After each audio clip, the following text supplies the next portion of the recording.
to have you with us in this edition of the Urban Debate. Because in many states, we're seeing a constant rise in cases. In other, there is already conversation about cases plateauing or the rate of increase of COVID cases on a daily basis slowing down. But there is one point that we seem to be missing out on, a very, very crucial point. And that is, what is the extent of testing that we are doing in our country? Are we doing enough tests? Are we playing around with the testing numbers? Are we playing around with the number of RT-PCR tests that we should be doing in order to keep our COVID reality low, in order to keep our overall COVID numbers low? This is what I'm going to focus tonight on the importance of testing on a day when the government now openly admits that there will be a third phase and there will be many more waves, and the virus is constantly evolving.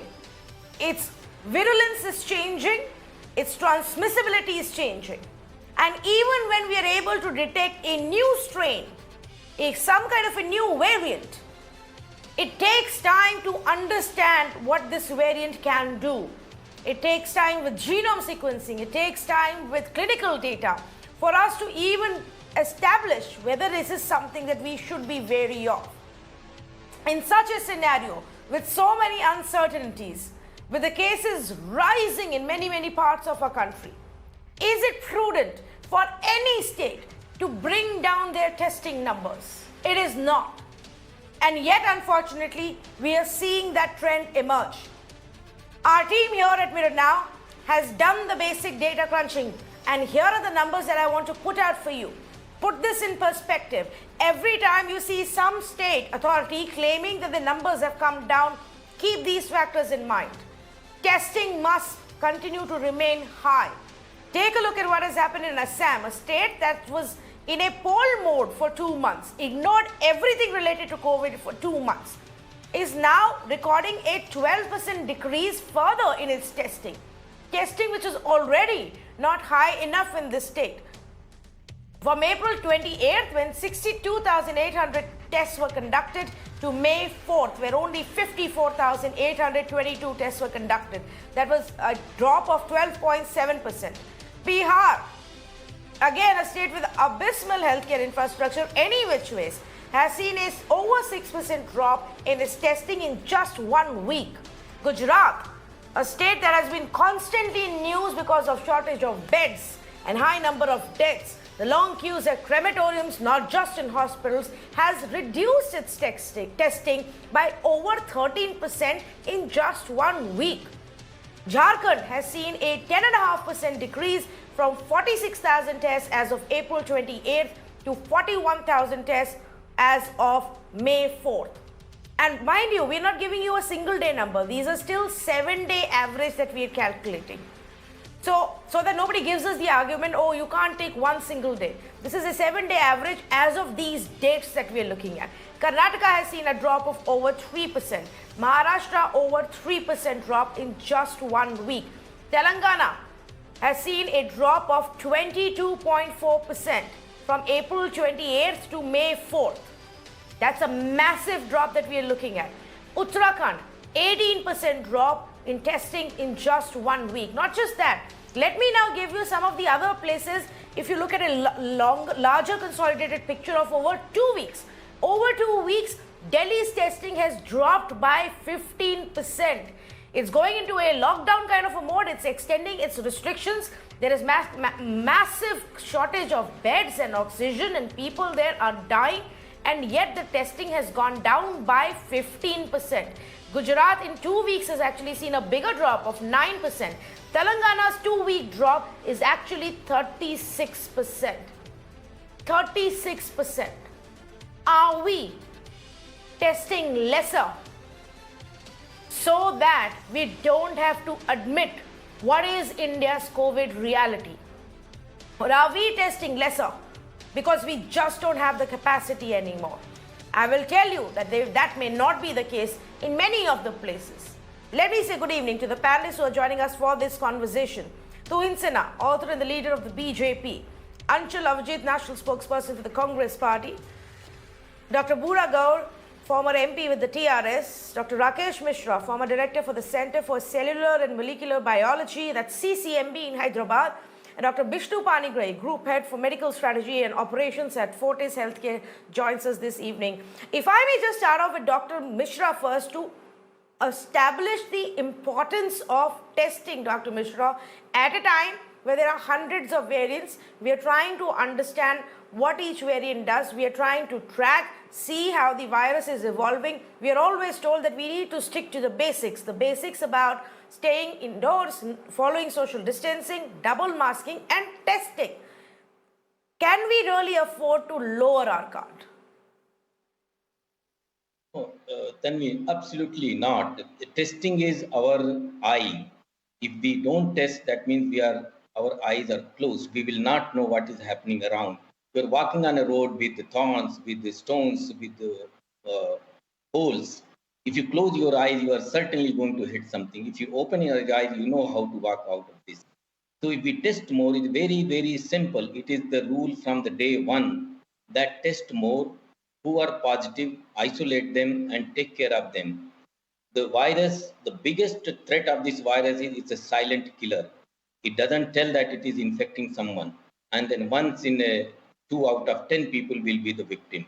So therefore, it is not visible. The only way to see this virus is by testing. So we should test wherever there is any possibility, any suspicion, and even general testing based on certain strategies, scientific analysis. Testing is the only thing that is going to tell us how we are going to tackle this. Otherwise, we will be just waiting for worse and worse to come and praying that we are saved from this. It is very unfortunate, the data that you showed. It is actually shocking that states are testing less. In fact, we should increase the testing. I must here actually quote more or less kind of a quote which I heard in a TV Prime Minister saying that to the state chief minister that don't worry about number, don't try to hide that you have less number and that has any credit. Please test more and come out with number because that will help us how to tackle this problem. We are making big mistake by reducing the number by this kind of really, I will say, poor technique of not testing. That's not on. That we'll have to pay very heavily if we don't test enough and isolate and reduce the infection rate that is going on now. It's already reached an intolerable, unbearable limit. If we don't address now, we don't accept now the reality, we keep in denial mode by not testing, that will come back to us with big price we have to pay.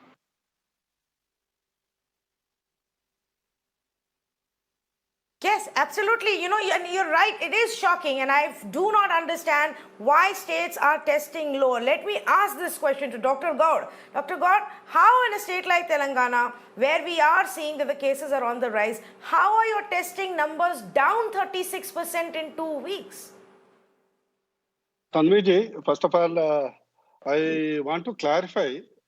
You are not taking the how many we tested earlier, how we are testing now, and what is the population of Telangana. And when you see it, Telangana population is 3.6 or 3.7 crores. And we were testing average 90,000, 85,000, 88,000. Yesterday testing was 77,400 tests yesterday. So if you compare it relatively to Bihar state, which has got a 13.2 crores population, has tested only 50,000. Assam, which has got similar population of Telangana, has got 40,000. And Jharkhand, which has similar population, has tested only 40,000. So when you say that Telangana 36%, in fact, we are doing much more, maybe around 1 lakh, which is compared to any state, we are doing much better testing. However, because of that, when there is sudden rapid, we are doing more number of testing. There was some shortage of the kits also, some shortage of even the rapid antigen tests also. There is 1-2 days gaps. It comes because of this shortage of the not deliberately. We are not trying to reduce the testing to show less number of cases. And second thing, as the scientific data shows, even my friend Rakesh Mishra is also there. Now, regarding the treatment, irrespective of whether you have tested positive or tested negative, or the test report you are waiting, all the people who have symptoms, unless proved otherwise, is to be taken as a COVID positive to be treated irrespective of the purpose. Either it's a home quarantine or a hospital bed oxygen or even a ventilator care, irrespective of the test. That is the dictum. So neither in the case of numbers nor the treatment, we are not trying to hide it. It is the logistic problems. See, in India, we have such a sudden surge of the cases. There is a shortage of the oxygen. Luckily, in Telangana, we don't have a shortage of oxygen at present. Unlike many other states, there is no people dying on the streets or dying in the ambulances. Our funerals are not full of the thing. Still, we are managed. I am not boasting that we are controlled. We have to do much more. But only I want to convey kindly see, when you say Telangana, 36, we were testing 1 lakh. We have come to 77,000. Whereas many of the testing with a 13 crores population are not testing 40,000. We are simply a small state with a 3.6 crore population. We are doing No, but so in terms of it can't be a I'm telling comparative, Dr. God. Let me ask you this question.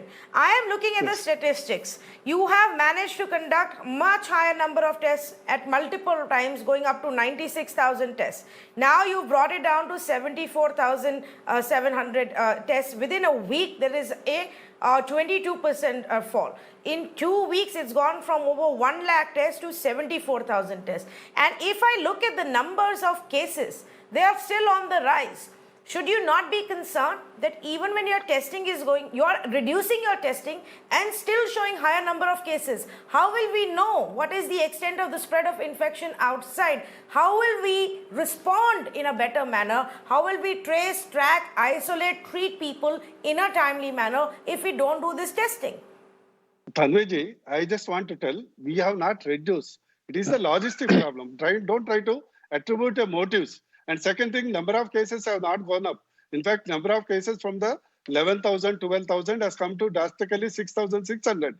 Even compared to the number of tests, the drop in the cases are much less, even to take the percentage. I'm not boasting again, but I want to put you correct because I'm a doctor also. I'm in the field as a doctor as well as a politician, daily going into the constitution. Ultimately, what India needs is a pan-India measures. It cannot be a state-specific micro-containment, macro containment. All these are not going to work. All these are not going to. We have to go with a large hammer and take a pan-India measures unless until we do it. One state is less. It does not mean that other states will be safe. If the Maharashtra is reducing, does not Telangana, we cannot be safe. If the Telangana, we have got only 6,600 cases, other states cannot be safe. So my point is, it's high time. Let us forget talking about the third wave, fourth wave. Let us talk about the second wave. Let us talk about controlling. What measures? Pan-India, we take it. Lockdown or a pan-India curfew would ban all the public gatherings, wherever it is, religious to the political to the. Let the government of India take a stand. We will follow it. Every word comes from the Prime Minister, we will follow it. No, all of that is fine. You will still have to do all of that. You may still have to do all of that, Dr. Gaur, because the situation has become so bad in many, many states. But I am looking at an average daily confirmed cases on April 21st. Your number was 4,737. Average daily confirmed cases as of May 4th stand at 7,350. So I don't know who told you that the numbers are coming down. They're not, whether it's the daily cases or the active cases. I'm going to take this across to our other panelists as well. I will come back to you. Let me actually ask this question to Tuhin. Tuhin, even in states like Assam, where we haven't done much for 2 months, where we believed that COVID didn't exist, where we told people COVID doesn't exist, we are still not stepping up on our testing. It's actually gone down further in the last 2 weeks. You know, Tanvi, the importance of testing cannot be emphasized enough, and this is something which the Honorable Prime Minister has been saying time and again to different CMs. Now, the number of tests are directly linked to both TPR, which is test positivity ratio, as well as CFR. Now, I have some latest data with me. The highest TPR is in Goa, which is 48%, which very clearly means that to bring it down to 5%, you have to increase the test by 9 times. Assam, as you mentioned, does not figure in the top 10. So I know you're extremely concerned and worried about Assam. I don't know why.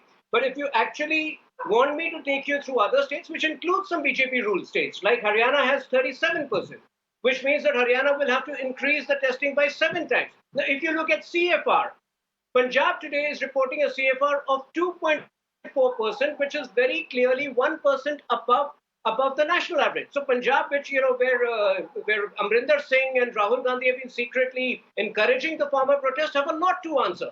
So I am completely with you on this that the testing needs to be increased, and also the maximum number of tests need to be the RT-PCR, and this is where news from Uttar Pradesh is extremely heartening. Yesterday, Uttar Pradesh did all of 232,000 tests, and you can see immediately positivity ratio has come down 6.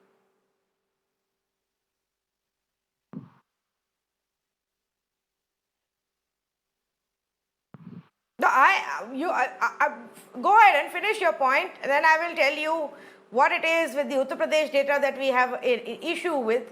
But Tuhin, I'm not just talking about Assam. You're right. Haryana, take a look at Haryana. The numbers have dropped. What are you saying? The positivity rate is still high. The positivity rate has gone up. Gujarat, the positivity rate is still up. Karnataka, the positivity rate is still up. It's Karnataka is above 20%, 24% positivity rate, and we are reducing the numbers of tests there. How is that explainable? Explain to me Gujarat. Explain to me Karnataka. I'm completely with you on this. The tests need to be increased everywhere, and I have this data from Economic Times posted by Tina Tacker, the correspondent. So as of today, Goa is reporting 48% TPR, Haryana 37%. Haryana, of course, is BJP government, so it's not about party lines. West Bengal 33%, Delhi 32%, and Puducherry 30%. These are the 5 states on top. So I know you're concerned about Gujarat, and you need to be concerned. I'm equally concerned. So it's not about a BJP government, Congress government. All the state governments, and this is something which the Honorable Prime Minister has emphatically stated, that all the state governments need to increase the testing, because like I mentioned, it directly impacts the TPR and CFR. And if you don't increase the test, it starts reflecting on those two data. Yes, exactly. And if we look in depth, even the numbers that we are looking at, the states have drastically cut down on their RT-PCR percentage. The RT-PCR percentage of your total test needs to be 60 to 70%, at least 70% is what the center keeps advising. But that's not what we are looking at. In Uttarakhand, the daily average cases have risen by 20%, whereas the average testing has come down by 18%. The RT-PCR percentage is even lower in many of the other states. And I'll give you an example. Again, you will say I'm mentioning Assam, but I am doing that because, again, if you keep doing our antigen tests, which are largely supposed to be for surveillance, it's not going to help you in tracking and treating people on time. I just want to tell our viewers this, and let me read this out.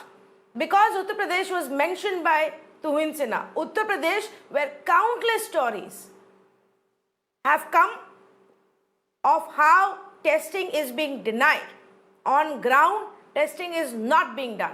Tests which are conducted are not uploaded on the central ICMR website so that people can actually check it. Everything is being done under the table. Treatments are being done for people without doing the COVID test, so it doesn't show in your final count. And let me now tell you things that we have been hearing from our own relatives and friends and colleagues, and what is happening there on ground. Number of people who have said no to us for testing when we've called them up on camera is now being questioned by the Allahabad High Court. Allahabad High Court has questioned the government, saying that the RT-PCR reports are being given after 3 to 4 days after sample is collected.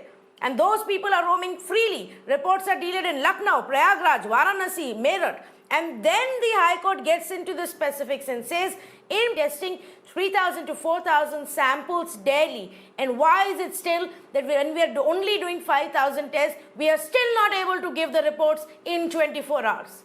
Get to us with the details. Get back to us with the details on what is going on. Why is it still taking so long when you have the capacity and you're still not doing enough number of tests? This is the court asking.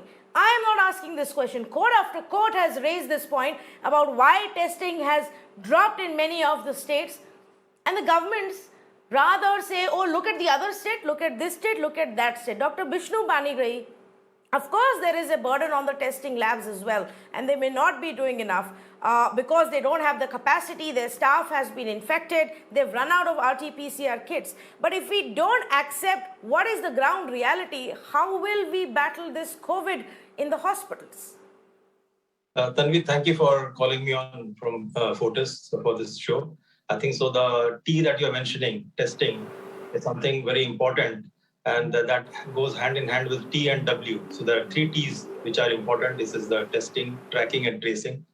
And the 3 W's that are, again, wash your hands, watch your distance, and wear face mask. So these 2 are fundamentals of to win the war. T, to win this war, you need to fight an invisible enemy. And the testing, tracking, and tracing has to be very rigid. We have to increase it. And if you just look at it, we have hardly 2,500 labs testing it. And when this pandemic started last year, because last year I was there in Bhubaneswar running a medical college hospital there, and it was the first public-private partnership with the government of Orissa, which we set up 1,050 beds across the state in the 4 different locations. And the state government when we started, I remember there were only government labs authorized to do it. Then when ICMR and all the health organizations, they pitched in, then other private labs came in. But still it is too few. 2,500 for a vast country is too few, number one. Number two, as you rightly mentioned, a lot of the staff from the testing labs have this collateral damage. A lot of them have suffered from COVID. So the number of staff on the field has come down. So that's why you see that on Sundays, the tests are very low. That's why on Monday, the results, positive results are lower because the testing is done on the results come the next day. So we have to start increasing our number of labs. We have to start increasing the number of tests. And I want to just make a point correction here of what you mentioned about the rapid antigen test. Rapid antigen test, I think so we have got it wrong in the sense that it is not a surrogate to RT-PCR. RT-PCR is the gold standard, and agree to it. But rapid antigen test is a very nice way of screening. So if it is positive, the patient is positive. But if on rapid antigen test, if it is negative and the patient has COVID-like symptoms as a co-panelist, you treat them as positive and keep them in isolation and again repeat it later. Get RT-PCR done. And all rapid antigen tests who are negative, the SRF needs to be linked to our RT-PCR facility. That's very important. These are the links that have not been have happened. So if you have that link there, so they know where to go to if they're not feeling well. And so that testing, tracking, and tracing can be done much seamlessly. And one of the reasons is that for the rates of testing coming down is the huge pressure on the labs. They are unable to cope up. And I think so. Number one is that we have to come up with solutions. I accept that the print media, electronic media, you all have done a wonderful job of putting up the facts there to say that what needs to be done. So if I have to give a solution as a doctor and administrator, I think so. One is that we have to increase our number of labs that are there, public or private or whatever it is. The rapid antigen test need to be done more judiciously. We need to have in public places also rapid antigen tests, like you see that walk-in tests are happening in some centers. In Bombay, they did it. In fact, in Maharashtra, in Bombay, if you look at last year in December, if I'm not mistaken, nearly about 100,000 tests were being done. So we dropped our guard and for reducing the number of tests, and we are seeing the thing, and also the not following the COVID operative behavior. So my humble request to everyone is that to the political bureaucracy is that let us get together, increase the number of testing centers, increase our testing, track them properly, trace them properly, and use home isolation as the first standard of care for these. Not every patient needs to go to the hospital. We are unnecessarily inundating the hospital setup, the healthcare system. We're stretching it to its limit. So this is my humble request to you, and I'm willing to take any more questions that you have. Yes, in fact, I wanted to ask you one more question to you and Mr. Rakesh Mishra, but I'll come back to you in just a bit. Let me also get in a quick response from Anshul. Anshul, we've looked at the data even for Rajasthan and Punjab. Now, while the testing figures are consolidated, remain the same, we don't know what is the breakup of how much of RT-PCR test is being done, and the cases are significantly going up. Why are states so hesitant to be transparent about the data? First of all, thank you for the number crunching. There was a mention of UP, so let me begin by that, because that's a state which is extremely worrisome because the population there is over 20 crore. You spoke about the huge, the severe indictment by the Allahabad court of the UP government, and then they used all kinds of words. In fact, it called it a criminal act there. I mean, I don't have to say anything about, because all the high courts are actually coming after the states. In Bihar, the same thing is happening, where today they said that there's an absolute dereliction of duty, and therefore the state went into a 11-day lockdown. What's happening in UP is anecdotal. There is enough anecdotal information to say that the testing there is being completely manipulated. It's been denied, and people are coming up and saying that even if you test positive, you will be given a somewhat of a negative result.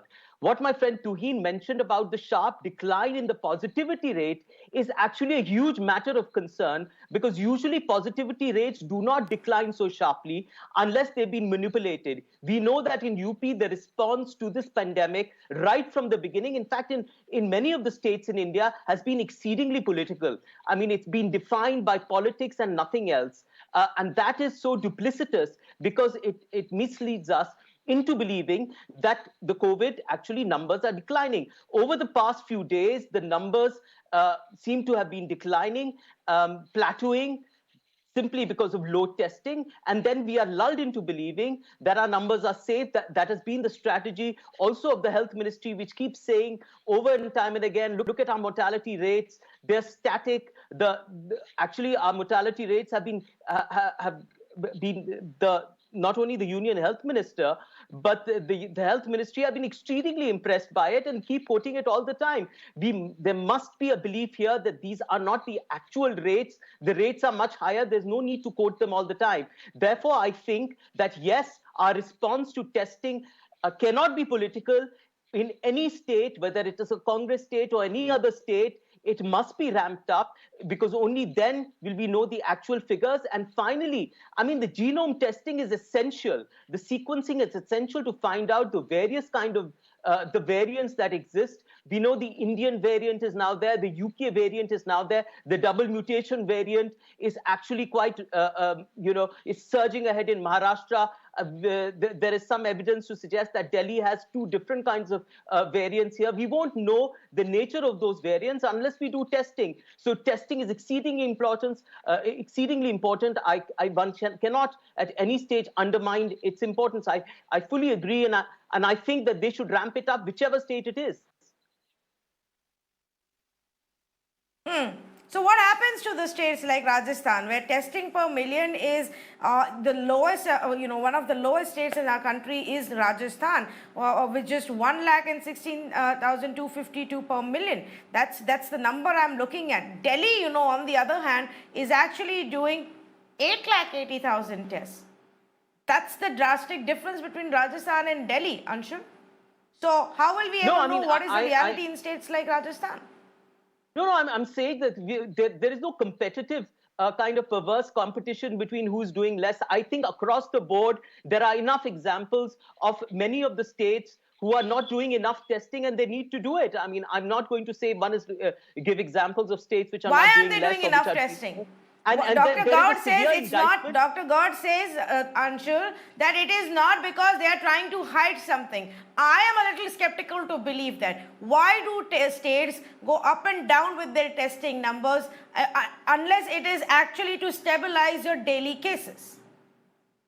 No, I think what is happening in some instances is that usually when the states are, there is a deluge of cases in the states, the testing mechanism actually suffers. So you do not have the kind of testing that you require. I mean, even if you go for a test in a place like Delhi, which seems to have a significantly better testing rate, then you still have to wait for a testing to come in. I mean, that has happened with many of the people I know. There is a problem also, as was pointed out, with the testing mechanism, the testing system that exists, which is put into severe strain. So there are multiple reasons why testing may not be done. I do not believe that testing should be pulled down or brought down at any time during this stage, particularly during this very critical stage where we must assess the future, where we have to draw a strategy. You know, the health ministry has come out and said, you know, there'll be a third wave. I mean, you still haven't been able to battle and settle and resolve this wave. And in a moment of candor, you come and say that, you know, because there's been so much of critique for you not predicting the second wave, you come out and said there's a third wave. It hardly helps any cause. Okay, but at least they're admitting and they're being honest about it. I think they should have done this a long time ago. There will be many, many ways, which is what our experts have been saying on the channel, on the show forever now. That's what is happening across the world. But up until now, we wanted to pretend as if there won't be even a second wave in our country. Before I let Dr. Gaur go, Dr. Gaur, you mentioned that the reason that the testing may have gone down in your state, which I don't think should happen, and you should listen to the experts on this show as well about it, is because the testing labs are overburdened. So what is being done to fix that problem? See, in a pandemic, it's a long-term battle, Tanviji. It's not a static battle. It's not a something like a uphill type of. Sometimes what happens, as other panelists have said, sometimes some labs get stuck, some the machines get stuck. Then suppose I have got a lab, one hospital has a lab. Sometimes 4 people suddenly get tested COVID positive, they go into quarantine. Then we have to replace the people. These kind of the situations. So, but overall, you have to see the percentage compared to the population. See, nobody is trying. Ultimately, the concern of every government, or whether Telangana or Delhi or UP or any government, is we have to safeguard the people's life and control the pandemic, bring down the number of cases, bring down the death, and see that no further waves comes. All these are there. It is not, my point, I told you earlier, there is no deliberate attempt. Because sometimes you try to say that there is a deliberate attempt. What we are doing 1 lakh is, we are come to 80,000. It may come to, after 2 days, it may go to 1,20,000.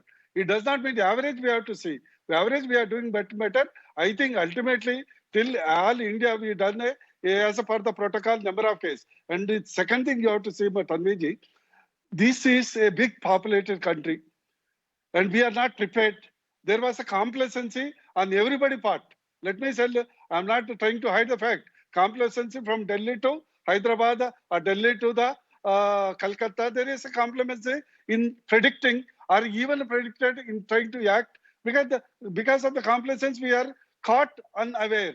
Now we are woken up and we are trying to do. The Prime Minister is worried. Our CM KCRG are worried.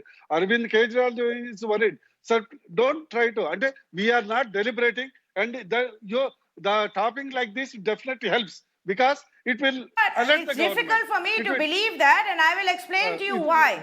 It will and you alert can the take this government. as the takeaway from our conversation. You said, don't doubt me, don't doubt our government. I will tell you why. Because the Telangana High Court questioned the government on the death figures. And the High Court went ahead and said, don't fudge the COVID death numbers. The High Court told the government to put up boards outside crematoriums so that the truth comes out. Let there be a display board at the crematoriums and burial grounds that depict the true picture. This is not me, but a High Court bench that actually questioned your government on what is it, the true death records.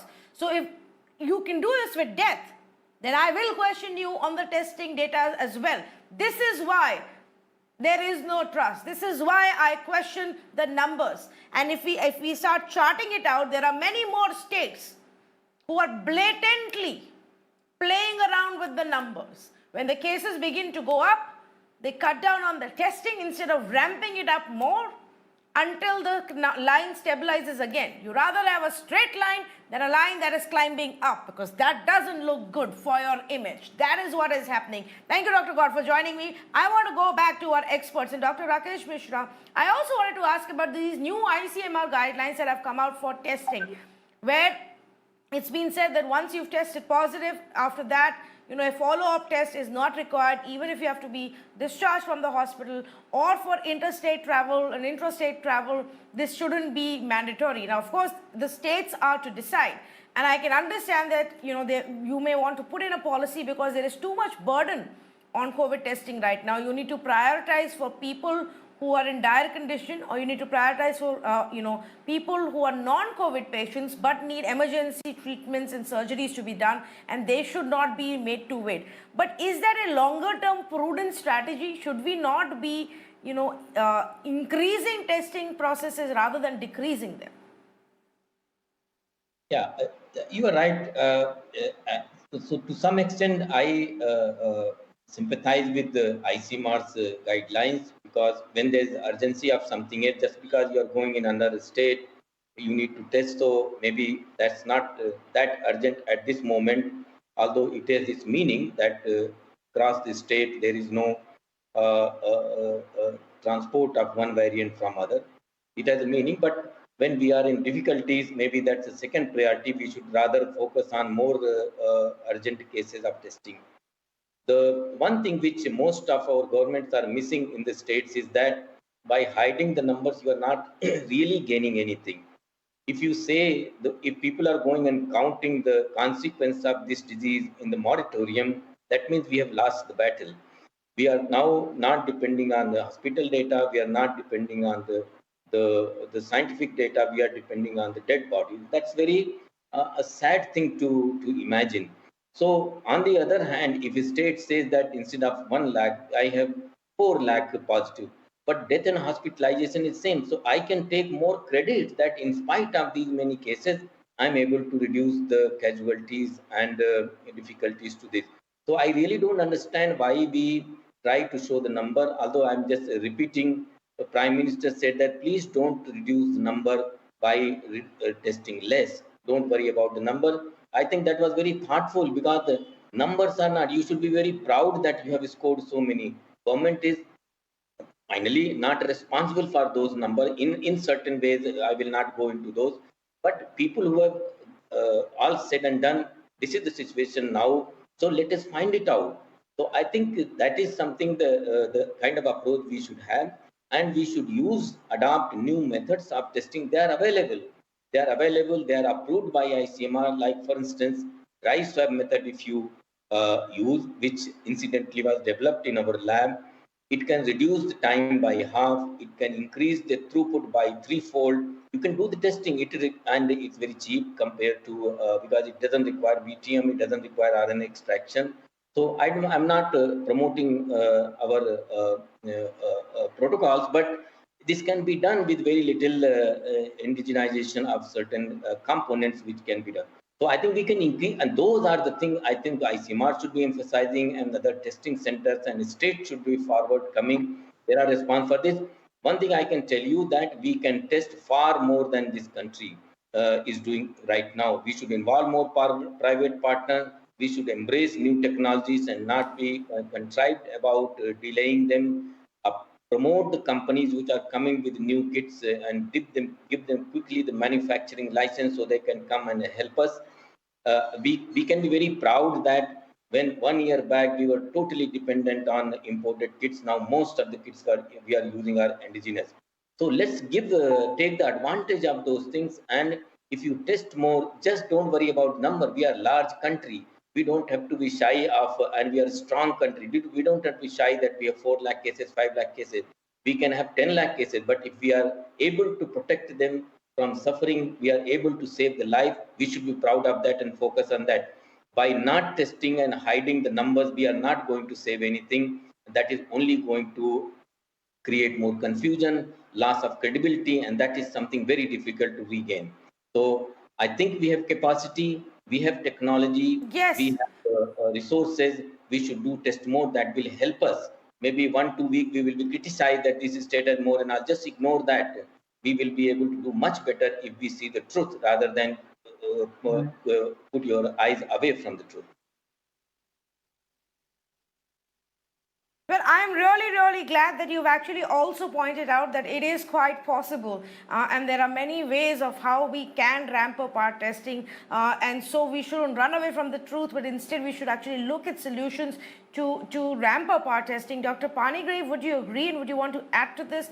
That even for those who may genuinely be claiming we can't do any more tests because we are, overwhelmed and overburdened and reports are already coming 7 days later, there are solutions if only the states would listen to the experts. Tanvi, thank you very much. I think so. You have put it right on the front page.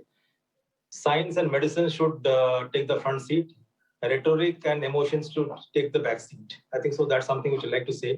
And let's be fair to the ICMR. It's a group of experts who have put up something, and they have put it up with a purpose. I think so. As I say, don't miss the woods from the trees. So something like that is coming up. See, they have said that we have to increase our testing, no doubt about it. The rapid antigen test that they have put forth, that has been misconstrued as a surrogate to RT-PCR. That's not the case. By doing a rapid antigen test, within 20 minutes, 30 minutes, you'll get the result. I accept it is not the efficacy of a rapid antigen test vis-a-vis RT-PCR. There's a delta of 15-20%. Accept that. But a person who's a rapid antigen positive is positive. Immediately sort of take that person out, keep him under isolation. And so you protect that person from infecting others, because all of us now know it's an airborne infection, number one. Number two, you rightly mentioned a couple earlier now, is that the results for RT-PCR are taking 2 to 3 days. And the reason is obviously all of us know that the overload is causing the delay. So imagine a person who's got a test done, gets the report after 2 or 3 days, and how many people he would have come in contact with during this time if he was positive. So this is a collateral damage that's happening, and I think so this is the thing that needs to be addressed properly. So the rapid antigen test that the ICMR has put forth is a very good way to take it. See, because they're looking at what is the infrastructure that we have now. We have to work within the means. We are not USA or Canada or anything. So this is what I'm saying. So let us look at that from that point of view. And anyone who's negative, they need to, again, I'm mentioning, they should be tagged to a RT-PCR facility in the nearest neighborhood. So they can be tested for RT-PCR later on, the negative ones. So that is the way to do it. If you do this, I can assure you that we will be in a better shape and have to increase the number of testing centers also. Because the third wave is around the corner. It may be September, October, God knows, that is the projection. So if you looked at last year, we had practically all the testing centers were in the government sector. The government was kind enough, and we got a lot of private centers coming up. But the load now is humongous. It is unable to cope up. So the time has come. So, agree, in hindsight, all of us are wiser. But this is the time to sort of increase our number of testing centers, whether it's the government or the private sector. This is the only way forward. Tanvi, this is what I have to say. Absolutely. Absolutely. Thank you so much to you as well, Dr. Panigrave, for putting that up so clearly. Let me also say good evening to Ajay Ahmed, journalist joining us from Gujarat right now. And Ajay, maybe you can add to this, but we were just looking at available information as far as Gujarat's testing is concerned. It's come down 9%. It's dropped by 9% in the last 2 weeks rather than actually being increased. And, Indian Express reported that there was an affidavit filed by the state government before the Gujarat High Court that actually said that the percentage of RT-PCR tests through April was just about 39% of the overall tests that they were doing. And now those numbers also seem to be coming down. What is going on in Gujarat as far as testing is concerned, Ajay? This is the usual tricks of the trade which you have exposed thoroughly, not only in Gujarat, but also in other states like Bihar, in Jharkhand, in southern states, in Maharashtra also. But in Gujarat, it is visible. And yesterday, High Court has taken a very tough stand, and they told government that why are you hiding figures?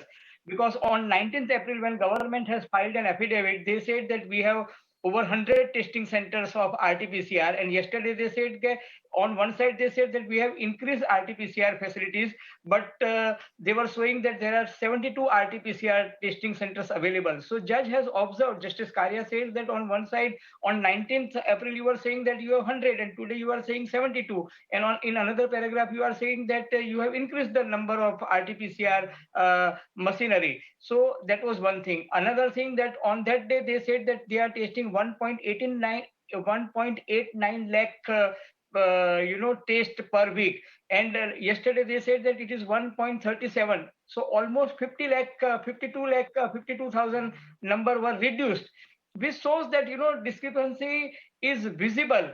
And bias is like an elephant in your drawing room. You may try to hide it, but everybody can see it. So this is a thing, on one side, people in Gujarat are not getting, in a city like Ahmedabad, which is considered to be the hub of medical tourism, we are not getting, RT-PCR reports for 48 hours. And those who are traveling abroad, they have tough time, because, on one side, international flight, they are not accepting passengers whose RT-PCR report is having more than 48 hours. And on the other side, they are not getting RT-PCR reports in time. And rural areas, particularly tribal areas like, southern Gujarat, in central Gujarat, in north Gujarat, they are not getting RT-PCR report for 5 days. Gujarat government promised Gujarat High Court that, there are 26 university, they will start this RT-PCR testing facility, which has yet not started. And out of 31 districts, 5 districts does not have RT-PCR testing facilities. I am afraid, Tanvi, that, today in rural Gujarat, because now number of cases are increasing in rural Gujarat. There they don't have public health center, they don't have Yes. community health center which has oxygen bed facility or BiPAP or ventilators, and forget about medical infrastructure. They don't have sufficient number of doctors, paramedical staff, nursing, class 4 facility. There is no proper management to do away with medical biomedical waste also. So I think we'll have a very tough time when it will penetrate into rural areas of Gujarat. Today, 80% cases are observed in Ahmedabad, Baroda, Surat, Rajkot, Jamnagar, Bhavnagar, and in Gandhinagar cities. These are urban areas. But now number of cases are increasing in rural areas, and people are dying because there is no oxygen available, no remdesivir, no BiPAP. Even the dashboard of government of Correct. Gujarat, they are not real time updating the uh, availability of beds. And another thing, on one side, this is the lacuna. On the other side, vaccination program is not taking off. Yesterday, government of Gujarat has declared that we will not be able to give vaccine to 45 plus. Now, suppose I had taken vaccine before 5 weeks. Now I don't know whether tomorrow I will get vaccine in my second round or not. So very sorry state of affairs in Gujarat, I'm sorry to Okay. say. Yes, that is the story everywhere. Even in Maharashtra and other states, even those who are lined up for their second dose are struggling. And from start to end of this chain, entire chain, rather than addressing the whole problem, Tuhin, from testing to shortage of beds and shortage of oxygen and vaccines, we seem to be either in denial or trying to be suppressing the numbers at every single point. You just heard what Ajay had to say about Gujarat's reality as well. Since you mentioned Maharashtra, and since and I are sitting in Mumbai, how the COVID situation has played out in Maharashtra. Even today, as we have this discussion, Maharashtra has recorded the highest number of 918 deaths. And for a state which accounts for 8 to 9% of the country's population, the total contribution to the death figures in India has consistently been 30 to 32%. Which, if you may, take this campaign ahead, for this present government in Maharashtra is Mumbai and the adjoining cities. If you still go across to Amravati, where this new mutant is supposed to have emanated and done maximum damage in the first 1 or 2 months, if they had taken immediate action, probably it would not have spread the way it did across the country. So yes, Maharashtra needs maximum attention, but the same applies to many other state governments, and which makes us come back to the core issue which we discussed right at the start, that testing needs to be improved.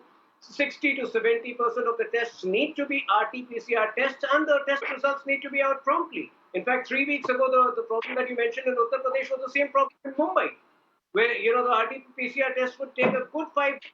I have personally seen that happening in my society, in Upmarket society in Malad.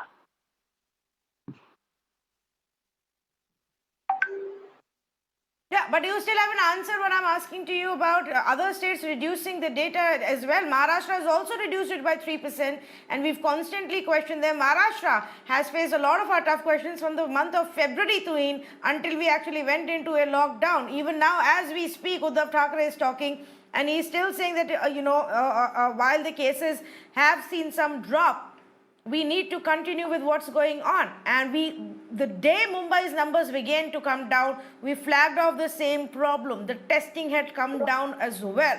So while people may be indoors and not wanting to get tested, it is the responsibility of all states to ensure that proper testing and surveillance is done.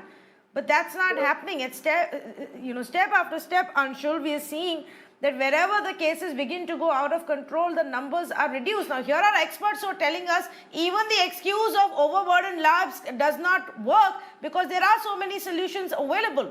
Anshul. No, I completely agree. There is no excuse for not testing anywhere. The fact is that pitting one state against another, and cherry picking certain indicators. There are some states which are doing well as far as oxygen is concerned. There's plenty of oxygen. In fact, they can supply it to other states. There are some states which are doing very, very badly as far as COVID numbers are concerned. Others are doing badly as far as deaths are concerned. It's a mixed bag all over.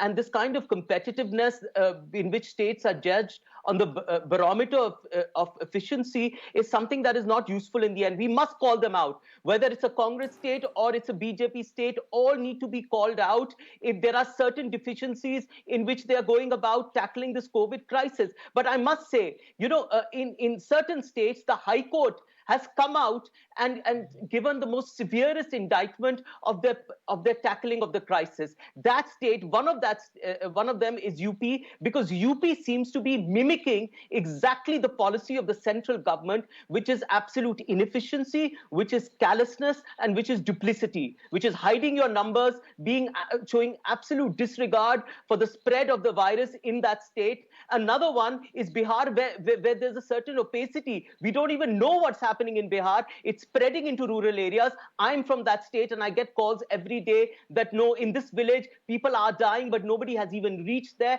The stories have not even come out from the various villages in various states. I'm sure that's true of many rural areas among many states, but these are the two I can point out because these are large states with a significantly large number of people there. And if it spreads there and it goes beyond control, then we're absolutely and you know doomed. why? That's why, Anshul, that's why the Allahabad High Court has stepped in. And I'm so glad that this has happened, where the Allahabad High Court has actually gone into the specifics and has now asked the government to look into the matter and come back with an affidavit showing the testing capacity of RT-PCR labs in Lucknow, in Prayagraj, Varanasi, Kanpur, Meerut, Gorakhpur, Ghaziabad, Gautam Budh Nagar, Agra and Jhansi.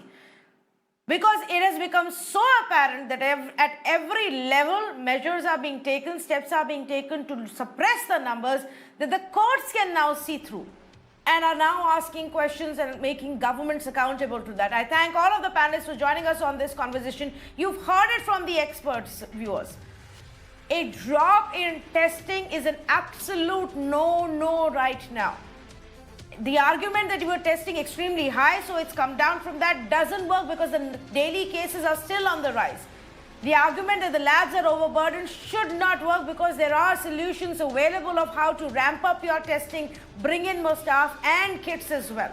It shouldn't work. The argument that suddenly we are doing higher number of tests and a couple of days it went down doesn't work, because if you look into the breakup, you will see that the RT-PCR tests are a much smaller percentage, especially in states like Gujarat, Uttar Pradesh. This needs to go as high as what is in Karnataka, where over 90% tests are RT-PCR tests. That's what we need to look at. Even for Delhi, even for Maharashtra, no state can become overconfident about this scenario right now. No state can afford to let their guard down or drop the ball. Haven't we learned any lessons from what happened in January and February? This is a warning. This data crunching that we've done is to highlight this warning tonight that in biggest of the states today, our testing numbers are going down and it's not all right. The states need to take cognizance of this, figure out a way. You cannot suppress the data anymore. You can't lie to us about death data. You cannot lie to us about the daily cases. You definitely cannot lie to us about the testing numbers as well. The COVID reality is for us to see. We are living it and breathing it every single minute in this country. So please stop trying to hide the truth. Thank you for joining us.